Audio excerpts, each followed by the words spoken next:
आज हम लोग सीखेंगे 5 पिन सेलेक्टर स्विच की चेकिंग। ये जो 5 पिन सेलेक्टर स्विच होती है इसको आप कैसे चेक कर सकते हैं कि ये सही है कि नहीं सही। जैसा कि हमने पिछली वीडियो में सीखा था, इसका थ्योरी यानी कॉपी में चित्र बना करके सीखा था, लेकिन इस वीडियो में हम इसका प्रैक्टिकल करके सीखेंगे। जैसे कि ये हमारे पास है मल्टीमीटर, इस मल्टीमीटर के द्वारा हम इस सेलेक्टर स्विच को चेक करेंगे कि ये सही है कि नहीं सही है, और इसमें कौन सा पॉइंट फैन का हाई है, कौन सा मीडियम है, कौन सा लो है, या फिर कौन सा कंप्रेसर का है, कौन सा न्यूट्रल, इसमें किस में फेस की सप्लाई दिया जाएगा और किससे स्विंग मोटर में जोड़ा जाएगा। तो सबसे पहले बता दें आपको, ये हमारा है एक हमारे पास मल्टीमीटर है। इस मल्टीमीटर का नाम होता है डिजिटल मल्टीमीटर। डिजिटल मल्टीमीटर का मतलब ये होता है कि इसके जो अंक हैं वो डिस्प्ले जो अंक है इसको डिस्प्ले में प्रदर्शित होते हैं, वो भी नंबर में शो करते हैं, इसलिए इसको डिजिटल मल्टीमीटर के नाम से जानते हैं।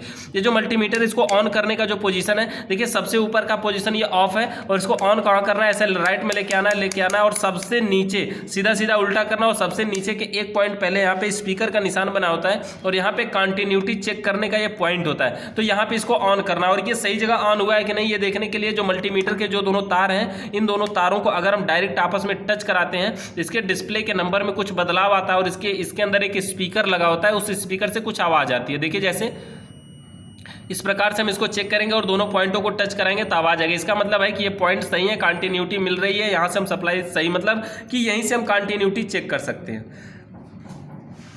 तो अब हम इसको चेक करेंगे 5 पिन सेलेक्टर स्विच को, किसमें कौन सा पॉइंट फैन का हाई है, कौन सा लो है, कौन सा कंप्रेसर का है, कौन सा न्यूट्रल है, कौन सा लाइन है, कौन सा क्या है इसमें। तो सबसे पहले अब सेलेक्टर स्विच के बारे में थोड़ा सा बता दें कि ये जो है हमारी सेलेक्टर स्विच, ये 5 पिन सेलेक्टर स्विच है।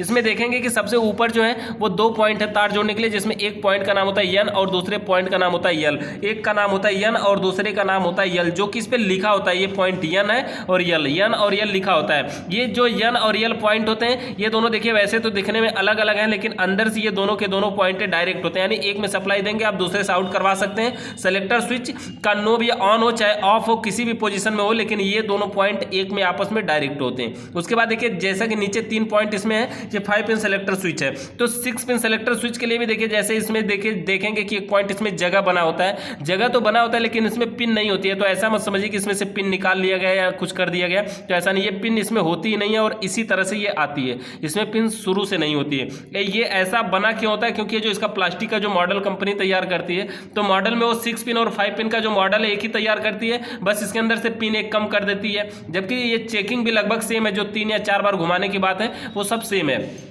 तो सबसे पहले इसको चेक करते हैं। चेक करने का तरीका इसमें यह है कि इसके ऊपर सबसे पहले सेलेक्टर स्विच को ऑफ करेंगे। ऑफ करने का मतलब इसका जो नोब है ना, ये घुमाने वाला पोजीशन, इसको हम ऑफ करेंगे। ऑफ का मतलब इसको बंद करेंगे। तो सेलेक्टर स्विच की नोब को इसको हम ऑफ कर देंगे। ऑफ करने के बाद करेंगे क्या कि सीरीज के एक तार को सेलेक्टर स्विच के एन वाले पॉइंट पर रखेंगे। जैसा देखिए ये वाला एन वाला पॉइंट है ना, हम इसको एन वाले पॉइंट पर सीरीज हो, आप इसको सीरीज से भी चेक कर सकते हैं, लेकिन हम तो यहाँ मल्टीमीटर से कर रहे हैं ना, तो मल्टीमीटर से भी कर सकते हैं। चलिए हम इसको एक तार को इसको बढ़िया तरीके से हम इसी में लपेट देते हैं और बांध देते हैं, ताकि इसको बार बार उठा के रखना ना पड़े, कोई दिक्कत ना हो। सीरीज के एक तार को या मल्टीमीटर के एक तार को सेलेक्टर स्विच के एन वाले पॉइंट पर रखेंगे। ये देखिए एन और यल अंदर से डायरेक्ट होता है, जैसा कि हमने बताया था। देखिए मल्टीमीटर पे बता रहा है एन और यल अंदर से दोनों डायरेक्ट होता है, यानी एक ही होता है। आप एक में सप्लाई देंगे दूसरे से ले सकते हैं, ये दोनों एक ही है, तभी तो सप्लाई बता रहा है यहाँ पे मल्टीमीटर के डिस्प्ले में, और ये दोनों एक होते हैं। उसके बाद अगर नीचे के तीनों पिनों पे चेक करेंगे तो ये किसी भी पिन पर देखिए नहीं बता रहा है, किसी भी पिन पर नहीं बता रहा है। क्यों? क्योंकि ये सेलेक्टर स्विच का जो नोब है ये ऑफ के पोजीशन पर है, तो इस अवस्था में सेलेक्टर स्विच के नोब पे ये किसी भी पॉइंट पर नहीं बता रहा है। अब करना क्या ये है कि सेलेक्टर स्विच को एक बार घुमाएंगे। एक बार घुमाने का मतलब देखिए कोई भी स्विच जब घुमाते हैं ना, तो उसको दाहिने साइड में घुमाना चाहिए, दाहिने साइड में। कभी कभी लोग बाएं साइड में घुमा देते हैं और अलग गलत जगह पे बताने लगता है, तो सोचते हैं क्यों उल्टा हो रहा है। इसको दाहिने साइड में घुमाना है और एक बार घुमाना है। सेलेक्टर स्विच की नोब को एक बार घुमाने के बाद फिर से मल्टीमीटर के एक तार को एन वाले पॉइंट पर रखेंगे और दूसरे तार से नीचे के तीनों पिनों पे बारी बारी से चेक करेंगे। तीनों पिनों पर बारी बारी से चेक करेंगे और इस अवस्था में देखेंगे कि सीरीज का बल्ब, ये जो मल्टीमीटर है, किसी एक पिन पर कंटिन्यूटी बताएगा, एक पर बताएगा। जैसे देखिए इस पे देख रहे हैं, नहीं बता रहा है, दूसरे पे देख लेते हैं, नहीं बता रहा, तीसरे पे देख लेते हैं, देखिए यहाँ पे बता रहा है। तो किसी एक पर कंटिन्यूटी बताएगा, और जिस पे बता रहा है ये जो पॉइंट है ये होता है फैन का हाई, यानी पहली बार सेलेक्टर स्विच की नोब को एक बार घुमाने पर किसी एक पर कंटिन्यूटी बताता है, और जिस पर बताएगा वो होता है फैन का हाई, यानी इसका जो तार है, ये जो पिन है, पहली वाली पिन है, ये जो यहाँ 1 नंबर की पिन है, इसको फैन के हाई में जोड़ा जाएगा, यानी एसी का जो फैन मोटर है उसका जो वायर होगा हाई वाला, उसमें इसको जोड़ा जाएगा।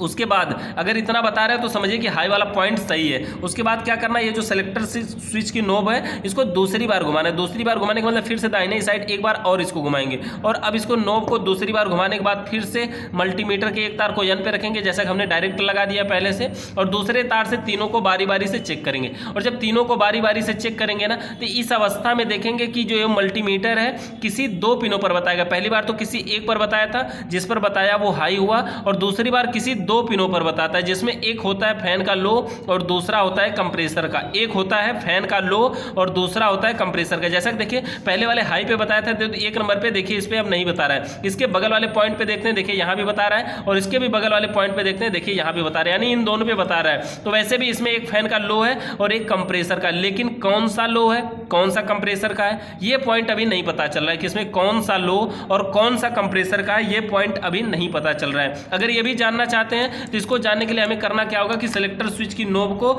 एक बार और घुमाना होगा। एक बार जब इसको हम और घुमा देंगे तो अब देखेंगे कि कंफर्म हो जाएगा। जब हम इसको सेलेक्टर स्विच की नोब को तीसरी बार घुमा दिए ना, तीसरी बार घुमाने के बाद फिर से मल्टीमीटर के एक तार को एसी एन वाले पर रखेंगे और दूसरे से इन तीनों को बारी बारी से चेक करेंगे। तो इस अवस्था में देखेंगे दो पर बताएगा कि एक पे तो हाई पे बताएगा, किसी दो पर बताएगा जिसमें एक होगा फैन का हाई और दूसरा होगा कंप्रेसर का। यानी फैन का हाई देखिए जैसा कि हमें पहले पता था कि एक नंबर हाई हम पहली बार में भी चेक किए थे, तो हमें फैन का हाई और दूसरा जिस पे बता दिया वो कंप्रेसर का हो जाएगा। तो ये देखिए हो गया अब कंप्रेसर का, यानी ये वाला हाई पॉइंट है और ये कंप्रेसर का पॉइंट है। जब हमें हाई पता चल गया कंप्रेसर पता चल गया तो ये जो बचा हुआ पॉइंट है ये हो जाएगा लो। तो ये हो गया हाई का और ये हो गया कंप्रेसर का और ये पॉइंट हो गया लो का। और जैसा कि एन और एल अंदर से दोनों डायरेक्ट होते हैं बताए थे, तो यहाँ से जो सप्लाई लेके जाते हैं वो सप्लाई जाती है स्विंग मोटर के लिए। स्विंग मोटर को चलाने के लिए यहाँ से हम सप्लाई लेके जाते हैं, लेकिन स्विंग मोटर इस सेलेक्टर स्विच के द्वारा ऑफ नहीं होता है, तो उसको ऑफ करने के लिए हमें एक अलग से स्विच लगाना पड़ता है और उस प्रकार से वो काम करता है। तो अगर आप ऐसे ही सेलेक्टर स्विच या फिर एसी से संबंधित और भी सभी इलेक्ट्रिक भागों को जानना चाहते हैं तो चैनल को सब्सक्राइब जरूर करें।